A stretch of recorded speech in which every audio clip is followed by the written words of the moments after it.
दोस्तों, आज आप एक बहुत ही इंटरेस्टिंग थ्योरी को जानने वाले हैं, जिसे जानने के बाद आपका इस दुनिया को देखने का नज़रिया बिल्कुल बदल जाएगा। सीरियसली बदल जाएगा। दोस्तों, क्या आप जानते हैं आपका इस दुनिया को देखना ना देखना उसे प्रभावित करता है। आसान भाषा में कहूँ तो जब आप इस दुनिया को अपनी आंखों से देखते हैं तब ये दुनिया कुछ अलग, और एट द सेम टाइम जब आप उसे ऑब्जर्व नहीं कर रहे होते हैं तब ये कुछ अलग तरह से बिहेव करती है। इसे ऐसे समझिए कि अभी आप अपने घर पे बैठ के इस सीरीज़ को देख रहे हैं, तब आपकी कोई फेवरेट प्लेस जो कि आपके घर से दूर है वो अभी इस टाइम पे एग्जिस्ट ही नहीं कर रहा है। वो इस वक्त वेव के फॉर्म में है, ना कि विजिबल फॉर्म में। दोस्तों, इसे और ज़्यादा इलाबोरेटली यानी विस्तार से समझने के लिए आज आप साइंस के दुनिया की सबसे पॉपुलर एक्सपेरिमेंट में से एक एक्सपेरिमेंट को देखने वाले हैं, जिसे शायद आपको समझने में थोड़ी दिक्कत हो, पर फिर भी मैं पूरी कोशिश करूंगा कि आप इसे ज़रूर समझें, क्योंकि ये चीज़ पूरी दुनिया के अस्तित्व पर सवाल खड़ा कर देती है कि आखिर हमारी ये दुनिया है कैसी। दोस्तों, मैं बात कर रहा हूँ क्वांटम मैकेनिक्स के डबल स्लिट एक्सपेरिमेंट की।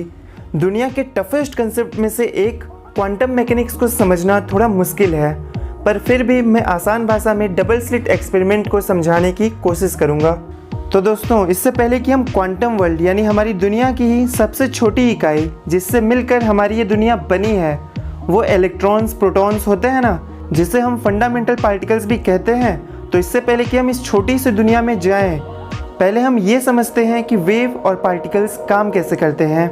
मार्बल्स पार्टिकल नेचर के होते हैं। जब आप उन्हें गन से सिंगल स्लिट में फायर करेंगे तो एज नॉर्मल वो पीछे के वॉल पे एक सीधी लाइन बनाएंगे। अब अगर दो स्लिट का इस्तेमाल करें तो हमें ये दो सीधी लाइन बनते हुए दिखेगी। वहीं अगर वेव की बात की जाए और वेव को सिंगल स्लिट से पास कराई जाए तो हाईएस्ट इंटेंसिटी के वेव्स जहां वॉल पे टकराते हैं वहाँ एक सिंगल स्ट्रेट लाइन फॉर्म होगा। ये सीधी लाइन भी बिल्कुल वैसी ही है जैसे उस पार्टिकल नेचर शो करने वाले मार्बल की है। लेकिन अब जब हम एक की जगह दो स्लिट का इस्तेमाल करते हैं तो चीज़ें थोड़ी अलग हो जाती हैं। वेव दो स्लिट में पास होने की वजह से वॉल पे इंटरफेरेंस पैटर्न बनाते हैं। वेव के हाईएस्ट इंटेंसिटी वाले पिक्स के इंटरफेरेंस यानी मिक्सिंग से ब्राइट लाइंस फॉर्म होती हैं। तो अभी तक हम ये जान गए हैं कि जब हम मैटर को दो स्लिट से पास कराते हैं तो वॉल पे दो सीधी लाइंस बनेंगी। वैसे ही अगर वेव्स को दो स्लिट से पास करवाएं तो इंटरफेरेंस पैटर्न के चलते कई सीधी लाइंस बनेंगी। तो दोस्तों, ये तो बात थी नॉर्मल वेव्स और लार्ज साइज मैटर्स की। अब चलते हैं क्वांटम वर्ल्ड में एट द बेसिक लेवल पे। जैसा कि हम सभी जानते हैं कि एक इलेक्ट्रॉन एक मैटर का ही छोटा सा रूप होता है। अब जब हम इन्हें सिंगल स्लिट से पास कराते हैं तो ये बिल्कुल मार्बल की तरह, जो कि लार्ज साइज मैटर था, उसी की तरह काम करेगा और सिंगल लाइन पीछे के वॉल पे बनाएगा। अब तक तो सब ठीक है और हमारे सोच के अनुसार चल रहा है, राइट? इसका मतलब जब हम इलेक्ट्रॉन्स को दो स्लिट से पास कराएंगे तो हमें बैक वॉल पे दो सीधी लाइन बनते दिखनी चाहिए, है ना? क्योंकि मार्बल के केस में भी तो ऐसा ही हुआ था। लेकिन दोस्तों, सरप्राइजिंगली इस केस में जो इलेक्ट्रॉन्स होते हैं वो इंटरफेरेंस पैटर्न शो करते हैं। पर हमने तो इलेक्ट्रॉन्स को फायर किया था जो कि मैटर के ही फंडामेंटल पार्टिकल्स यानी मैटर के ही छोटे रूप होते हैं।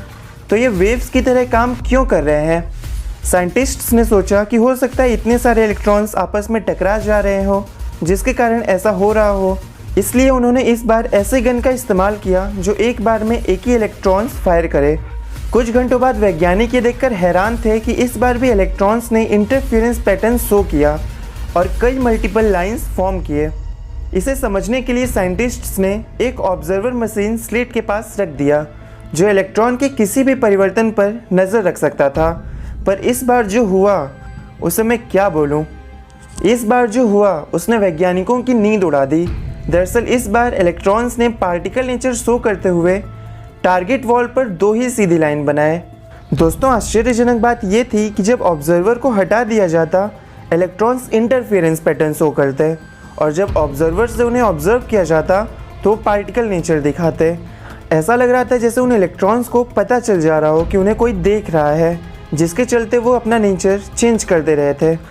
इस ब्रह्मांड के जो सबसे छोटे पार्टिकल्स होते हैं जिससे सभी चीज़ें बनी हैं, उन पार्टिकल्स को अगर हम एनालाइज करें तो हमें उनकी एक प्रॉपर्टी दिखती है। जिसे हम वेव पार्टिकल डुअलिटी कहते हैं। मतलब एक पार्टिकल भी होता है, वेव भी होता है।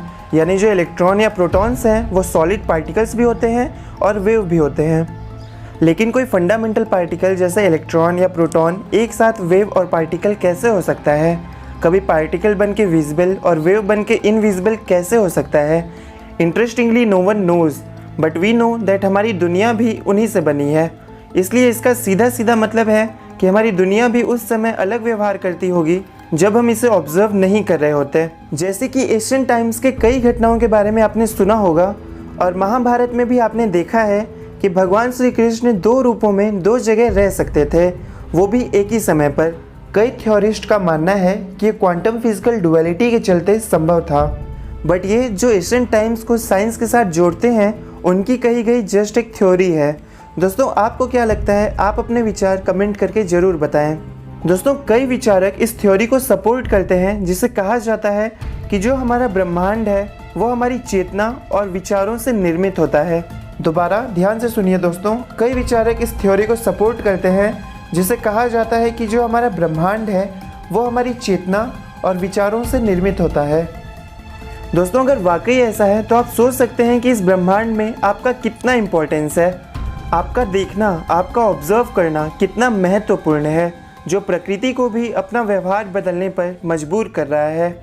यानी हमारी चेतना और विचार इस दुनिया में बहुत ही ज़्यादा महत्वपूर्ण भूमिका निभाते हैं।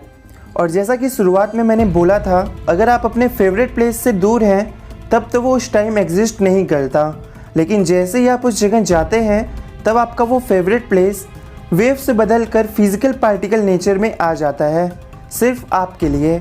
आप ऑब्जर्व करते हैं इसलिए वो वेव फॉर्म से फिजिकल रूप में आ जाते हैं। सो गाइज ये है आपके इस पूरे ही ब्रह्मांड में इम्पोर्टेंस, और इतने पावरफुल हैं आपके थॉट्स और आपकी चेतना। So guys never ever consider you as worldless. तो दोस्तों इससे ये पता चलता है कि हमारी दुनिया कितनी ज़्यादा इंटरेस्टिंग और मिस्टीरियस है। गाइज क्वांटम मैकेनिक्स में कई ऐसे रहस्य हैं जो आज भी वैज्ञानिकों के समझ के परे हैं। अगर आपको ये सीरीज़ अच्छी लगी हो और अगर आप चाहते हैं कि इसी तरह के और मेस्मराइजिंग सीरीज़ मैं आपके लिए लेकर आऊँ तो कमेंट करके मुझे ज़रूर बताएं। दोस्तों इस सीरीज़ को लाइक करना मत भूलिएगा और अपने दोस्तों के साथ इसे शेयर करें। और अगर आप इस चैनल पर नए हैं तो इस चैनल को भी सब्सक्राइब ज़रूर कर लीजिएगा। तो जल्द ही मिलेंगे अगली इंटरेस्टिंग और मेस्मराइजिंग सीरीज़ के साथ। तब तक अपना और अपनों का ख्याल रखिए। जय हिंद।